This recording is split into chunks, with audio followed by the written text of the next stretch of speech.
umkhetho omkhulu kaNzizwa nenjana likaNzizwa umkhetho ngoyinzizwa. Abaningi bangazi ngehlelo leli elikhona lapha lasebukhosini la ngigweba khona amacala lapha ku-Showmax. Manje ngiyacala la ukuthi konje ngibani ngikhe ngamgweba khe ngaletha ihlawulo.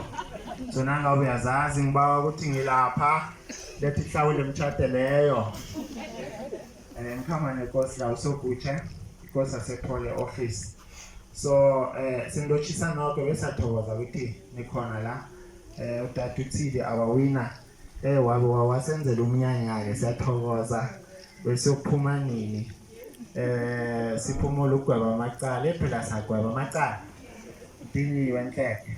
Manje-ke sizokuthokozisa sila sizokusingatha sisho ukuthi ubukhosi dele kungabi into leya yakade hlale ngaphasi kwesihlahla ugweba amacala right through whenever isedeke ungambathi nakudla yamdele sikhombisa ukuthi si-relevant nakunezinto ezenzakalako sibe khona si-united asithoveni into yoku-unite ezamaNdebele siliseni insele nento yobuhlanga sesihlukene khulu sibabantu. So nakunomunye wethu nento ayenzako singatheni siberegeleni ukuya phambili njengezinye intshaba.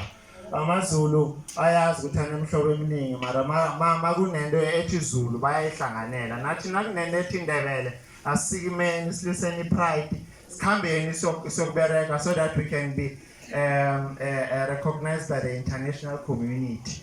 So silanje ukuzokusingatha singubukhosi sithurakele phambili usi-influence umbethe njalo ngoba ama-influencer sazangakambathi manje nosirarile usi-influensile mara nakho umbethe. So siyakuthokoza-ke ngalokho kodwa uNdebele Ndabezitha.